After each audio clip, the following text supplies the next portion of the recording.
اکثر کیا بات کرنے میں وقت لگتا ہے یا یہ ایک دم بھی ہو سکتی ہے، یہ گریجول بھی ہو سکتی ہے، لیکن عام طور پر یہ ایک ڈرامیٹک اطلاع ہے کہ you are not what you think yourself از۔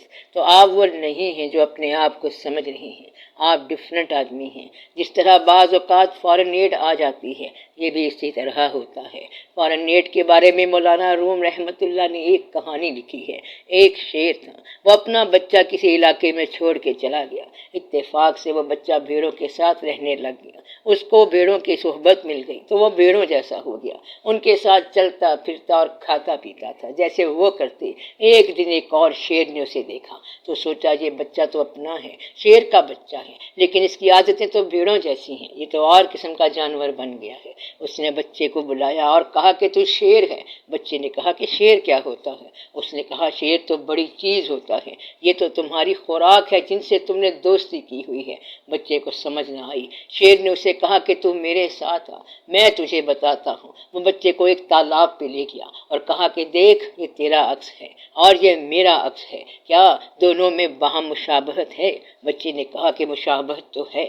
کہتا ہے کہ یہ دیکھ کہ میں اور تو ایک جنس ہیں۔ بچے نے کہا کہ کہتا تو ٹھیک ہے، یہاں تو ایک ہی جنس ہے۔ شیر نے کہا کہ اب اس جنس کا عمل دیکھ کہ یہ کیا ہوتا ہے۔ اس نے بھیڑ کو پکڑا اور کھا گیا۔ پھر بچے سے کہا کہ یہی تیرا عمل ہونا چاہیے، تو اسے بھی جوانی آ گئی اور وہ بھیڑ کو پکڑ کے کھا گیا۔ اس طرح اس کے اندر کا شیر زندہ ہو گیا اور اس کو کسی فارن ایڈ نے زندہ کیا، ورنہ تو وہ کسی اور صحبت میں جا رہا تھا۔ جب اس کو اصلی اطلاع دی گئی کہ یہ تو کیا کرتا جا رہا ہے، وقت ضائع کرتا جا رہا ہے، تو کسی اور کام کے لیے آیا ہے۔ جب کوئی وہ اور کام کر کے بتا دے تو سمجھ آ جاتی ہے کہ I am meant for something different اور فار سم تھنگ بیٹر۔ اور جب آشنا ہو جائے گا تو پھر اور واقعہ ہو جائے گا۔ یہ چیز انسان خود نہیں کر سکتا، وہ تو خود تکلیف میں ہوتا ہے اور بعض اوقات محتاط ہوتا ہے۔ اس قسم کے شعبے میں دل کے شعبے میں محتاط ہونا اور بزدل ہونا تقریباً برابر ہی ہوتے ہیں، تو یہ واقعات ہو جاتے ہیں۔ اگر کوئی بتانے والا ہو تو پھر وہ بتاتا ہے اور پتہ چلتا ہے کہ صحبت کا کتنا اثر پڑتا ہے، محفل کا کتنا اثر پڑتا ہے۔ اس لیے بعض کی صحبت بعض کے ساتھ اور زاغ کی صحبت زاغ کے ساتھ، وہ اور ہے اور یہ اور ہے، اپنی اپنی نسبتیں ہیں۔ گدھ اور شہباز دونوں بلند پرواز ہوتے ہیں، دونوں دور نگاہ ہوتے ہیں، دور بین ہوتے ہیں، دیکھنے والے ہوتے ہیں۔ وہ ایک ساتھ پرواز کر رہے ہوں تو ان کا پتہ کہاں چلتا ہے؟ جہاں مردار کو دیکھ کر گدھ نے نیچے فلائٹ کی اور شہباز اوپر ہی اڑتا رہا۔ تو بعض اوقات یہ ہوتا ہے کہ انسان گدھوں میں رہ کے اپنی شہبازی بھول جاتا ہے۔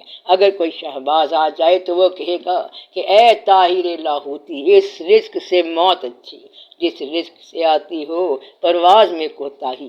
گدھ کہتا ہے کہ یہ رزق تو ہمارا حاصل ہے، تو وہ کہتا ہے کہ یہی تو تیرا لا حاصل ہے جو تو کما رہا ہے، یہی تو نہیں کمانا تھا۔ کہتا ہے کہ اس کے بغیر زندگی کیسے ہوتی ہے؟ تو شہباز نے کہا کہ دیکھ ایسے زندگی ہوتی ہے۔ تو فلائٹ جو ہے یہ شہباز کا رزق ہے، ہائٹ اس کا رزق ہے اور گدھ کا رزق مردار ہے۔ سیگل کو کہا گیا کہ تو یہ لے لے، بھوکا ہے، تو وہ کہتا ہے کہ I am in flight soaring high, بلندی میری خوراک ہے، اوپر جا کے مر جاؤں گا مگر میں نے نیچے نہیں آنا۔ تو بعض اوقات فلائٹ جو ہے وہ بینک بیلنس سے بہتر ہوتی ہے، یہ PK-77 والی فلائٹ نہیں ہے، یہ کوئی اور ہی فلائٹ ہوتی ہے۔ آپ بات سمجھ رہے ہیں؟ تو کبھی کبھی آپ اپنے آپ کو اپنے علاوہ سے بھی آشنا کیا کریں۔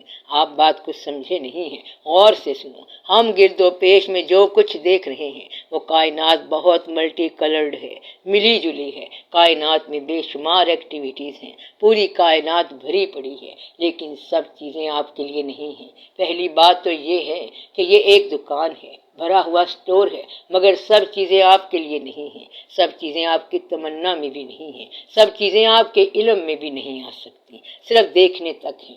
آپ اپنا راستہ دیکھیں کہ آپ کو اس بھری ہوئی کائنات میں سے کتنا کچھ لینا ہے، تو آپ کو اپنی اوقات سمجھ آ جائے گی کہ ہم تو اتنی سی بات کے مسافر ہیں، یہاں سے لے کے وہاں تک جانا ہے اور زیادہ سے زیادہ اتنی چیزیں آپ استعمال کر سکتے ہیں، اس کے بعد آپ کی زندگی ختم ہو جائے گی۔ اب کائنات تو بھری ہوئی ہے لیکن سارے خیالات آپ کے کام کے نہیں ہیں، آپ کے کام کا صرف ایک ہی خیال تھا جو آپ نے کرنا تھا، جو آپ کر سکتے تھے، جس کام کے لیے آپ کمپیٹنٹ تھے یا کمپیٹنٹ ہو سکتے تھے، تو وہ کام دریافت کرنا ہوتا ہے۔ وہ کام جو ہے تھاٹ لیسنس کے ذریعے سمجھ آ سکتا ہے کہ قدرت نے مجھے کس کام کے لیے بنایا۔ وہ پھر بینک کرتا ہوا آتا ہے اور زور سے دروازہ کھٹکھٹا کے آتا ہے اور کہتا ہے کہ میں آ گیا ہوں۔ یہ پوچھتا ہے کہ تو کون ہے؟ تو وہ کہتا ہے کہ میں تیرے مستقبل کا اصلی منصوبہ ہوں جو کہ بھیجنے والے نے بنایا ہے۔ پھر انسان سمجھ جاتا ہے کہ میں تو غلطی پہ تھا، اب اچانک مجھے یہ بات سمجھ آ گئی ہے۔ تو سمجھانے والا یہ سمجھاتا ہے، قرآن کی کتاب کو بھیجنے والی اور آپ کو انسان بنانے والی ایک ہی ذات ہے۔ اس نے آپ کے لیے بڑی آسانیاں رکھی ہیں، کیونکہ ذات ایک ہے، مالک ایک ہے۔ وہ انسان کو بہت کچھ عطا کر دیتا ہے۔ اس لیے اپنے آپ کو تھاٹ لیسنس کے بعد جب مالک کے روبرو پیش کرتے ہو تو پھر کہا کرو کہ مجھے کسی خیال سے آگاہ فرمایا جائے کہ میں کیا کروں۔ پھر مالک آپ کو بات سمجھائے گا اور آپ کو بات سمجھ آ جائے گی۔ یوں انسان چل نکلتا ہے۔ جب وہ چل نکلا تو پھر چل ہی نکلا۔ تو توجہ کے ساتھ اپنے آپ کو آگاہ کرو۔ انسان کا سب سے اچھا حاصل یہ ہے کہ وہ توجہ حاصل کرے، اور یہ تو منیمم توجہ ہے۔ آپ آخری توجہ حاصل کرو۔ کسی اور نگاہ کی توجہ حاصل کرنا سب سے اچھی بات ہے کہ ہم وہاں تک پہنچے جہاں ہم ان کی توجہ میں آ گئے۔ ان کی توجہ میں آ گئے تو پھر بات بن گئی۔